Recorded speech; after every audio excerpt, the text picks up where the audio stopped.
Hi everyone, and welcome back to another Borkin game video. Today's video is dedicated to Continuous Damage. This video is also sponsored by LDPlayer, bringing you a smooth gacha experience on PC, and one of the emulators that I like to use to play my gachas. So if you go here into the help section, let's go ahead and talk about Continuous Damage. Go into battles right here, and you're going to be scrolling to status effects and special effects. And if you actually go a little bit more down, you can see here there's a section called Continuous Damage. Poison, burn, and curse effects inflict a set amount of damage over time. This damage is displayed as yellow numbers, and then you have your different action restrictions, which is like your paralyze, freeze, bind, sleeps, and stun effects, which pretty much stops opponents from doing certain things that last a certain amount of time.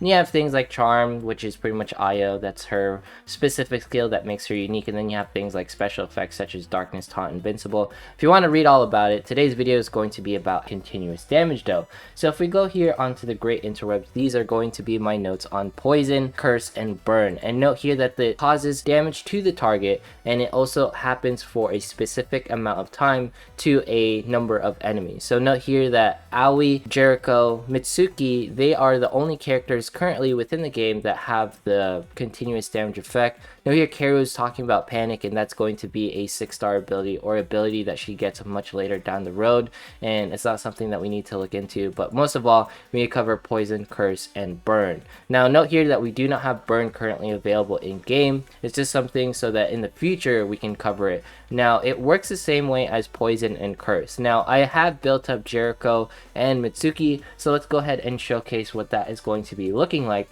So if we go over here into pretty much the quest, we go into the events and we talk about the little lyrical boss that's going to be appearing. So one of the things that I'm going to be changing out is instead of Kaori, we're going to actually be bringing Jericho, and I did get her to 3-star. Very nice right there. Let's see if this boss stays alive long enough for the curse or a poison to pretty much proc. And what you're looking for is pretty much a purple icon that's going to be appearing on the boss. That's how you know that they're going to be debuffed. We might be killing this boss too quickly for the continuous damage to actually apply, or the dots. Let's see what happens here. Makoto does her pretty much UB. Yeah, this boss is gone. You know, it doesn't even have enough HP to last the actual continuous damage or dot actually applying. So we're going to go to the next boss, which is going to be the dungeon boss, as we always like to cover. But note here that continuous damage is actually more effective in PvP situations. The reason why I say that is because the enemies that you face in PvP have much less HP, and even though you apply continuous damage to a boss, it doesn't really deal like, you know, the significant amount of damage. So for example, if I click and hold Mitsuki and you go to skills, note here that it's talking about the curse effect, right? But we'll cover like how much damage it actually deals. So you can see here pretty much Mimi doing her damage. We have Monica, and what I want to see is like that little curse effect. So you can see here the curse is being applied. You'll see like little ticks of 213 damage, because that is the tick that Mitsuki can do. And while it's not like a significant amount of damage, it's enough to pretty much whittle down the boss and do like, you know, maybe like a couple, like 1k to 2k over time, right? And no, it doesn't last too long. But the important part of the continuous damage applying is that you get to deal a little bit amount of damage that's consistent throughout the entire fight. And it works best on, you know, PvP, because you want to take down opponents who have pretty much the capability of dealing damage while also, you know, keeping themselves alive. Like, continuous damage is very effective on people like Miyako, not on bosses like this, because sometimes bosses even have immunity to like poisons, curses, and burns, and all those different things, right? The damage over times that we've been talking about. So, you know, that's why in boss situations, you know, curse isn't really the ideal thing that you want to bring, because sometimes it really just doesn't work out. It's okay at the end of the day, because continuous damage is consistent. It's something that you can always look forward to, and it's something that you don't really have to worry about, because it pretty much auto triggers, sort of like any other skill, right? You don't have to click it, you don't really have to time it. This is one of those things that you know, where it's like, this character, Mitsuki, will always deal a consistent 2k during these time periods because of her continuous damage effect. So let's go ahead and cover a quick word from our sponsor. Alright, LDPlayer is one of the best Android emulators for PC. When it comes to playing Princess Connect, I like to use LDPlayer as one of my go-to emulators. LDPlayer brings peak performance and a stable connection when playing games such as Princess Connect on PC, and one of my favorite tools of LD LDPlayer is running multi-instance to play multiple gotchas at once, such as Princess Connect being one of them. I'll leave links to LDPlayer in the description in case folks are interested in playing Princess Connect on PC. Thanks so much, LDPlayer.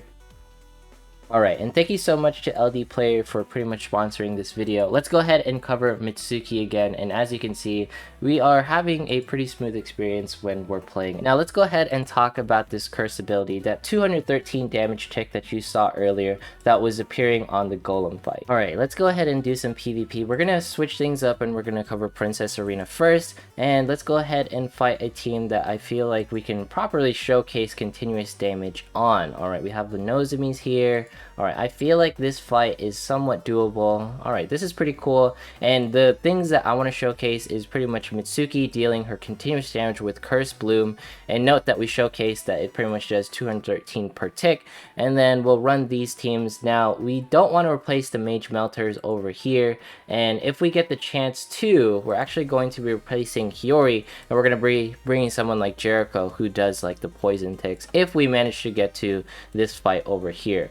But most of all, let's go ahead and see what Mitsuki can do on this actual fight. We're looking for that curse tick, which is 213 damage. So you can see here, Nozomi and pretty much Akino are getting 213 ticks over time, and it's super effective on PvP because PvP characters don't have that much HP. It's consistent, it always hits, and you can see there we dealt enough damage to the enemy team. We're doing some AoE damage with both Mimi and Mitsuki. Now Kaori is going down here, but note that the damage over time was just enough to pretty much lower Nozomi and Akino. Can we get the win here, or can we survive long enough? I don't think so, but let's see what's going to be happening. We were able to take down the enemy team Nozomi, so that's pretty good. I like this team quite a bit. The enemy team, because they have a lot of AoE going, you know, they have pretty much Anna who's there, and Akino. Akino is definitely a underrated threat that can be very significant throughout the actual fights, right? So we have our Mage Melt here. This one's probably, it should be enough because we wanted to take down the enemy team Miyako. That's always the goal. That's why you bring someone like Akari, right? Now, Akari by herself is good to also counter Miyako, because some of you have been wondering, Bork, why are you bringing Akari? She's like a single magical attacker. She doesn't do too much. She's just enough to break Miyako's on enemy teams. Now, she's not doing anything significant because usually she dies by the time Tamaki casts her UB, but it's just enough, just a bit of damage just to counter Miyako. Just her mere presence within PvP teams. If you see an enemy team Miyako, well, Akari is going to be helping quite a bit. Let's go ahead and see Jericho. Now, she is dealing the poisons on the Pecorine, and you can see there she went down very, very quickly. But, you know, Pecorine isn't a waifu that's dealing too much, you know, on the tank end. You can see here Shizuru got poisoned as well. This poison tick is going to be doing very well for us. It's always consistent damage. It happens very fast, especially on double time, as you can see here. Jericho, an absolute beast in PvP, but just note that her HP isn't the best. But look at that, we managed to use a Jericho right here, doing damage over time, continuous damage, and that's pretty much what you want to see when it comes to fight. Let's look at the damage report, and you can see here Makoto dealt a little bit more damage, but Jericho was not too far behind. Let's look at the damage report over here, and Mitsuki was actually the #1 character versus Mimi and Kaori, because Mimi and Kaori, you know, they died first, but you can tell that continuous damage on Kino and Nozomi that occurred first, that's what pretty much boosted Mitsuki to the top, because that is going to be consistent damage that the enemy team cannot avoid. It's always going to be pretty much proccing, alright? Okay, let's go ahead and jump into a bit of Battle Arena, and this is going to be looking like a very doable opponent. We have Mitsuki here instead of the Makoto, and we're pretty much looking for Mitsuki's continuous damage, alright? So, as you can see here, I'm bringing Akari again. That is all for the sake of countering the enemy team Miyako. You can see there we dealt a little bit of damage, 3,000, 6,000 ticks. It's kind of hard to see, but that's the damage that Akari is dealing. That is going to be significant enough or stop the Miyako from pretty much rampaging. And it's one of the things where Tamaki is highly advised, because Akari by herself can counter enemy team Miyakos or Nozomis or any tank character that doesn't have too high of a magical defense, because most of the time, you know, people don't expect for a person to bring like a single character like Akari. Akari by herself is an absolute unit. that can deal enough damage to make the enemy team feel like there is a magical presence, just enough to break their, magical defenses. Because the thing is everyone's always trying to counter physical damage types, and when you bring someone like Akari and you also couple that with continuous damage such as Mitsuki, that is going to be something that, it's very hard for the tank team to face. Now this Nozomi is doing pretty well at staying alive. We have 20 seconds here left on the clock.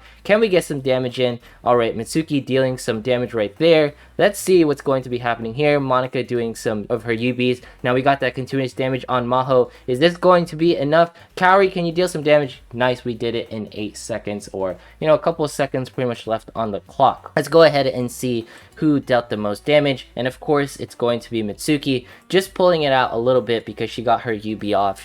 She did her continuous damage, and this is the power of continuous damage in PvP situations. It's not going to be too effective, of course, and of course Mitsuki is also an AoE damage dealer, so that is why she's higher than Kaori. From a single target standpoint, Kaori is still going to be the best.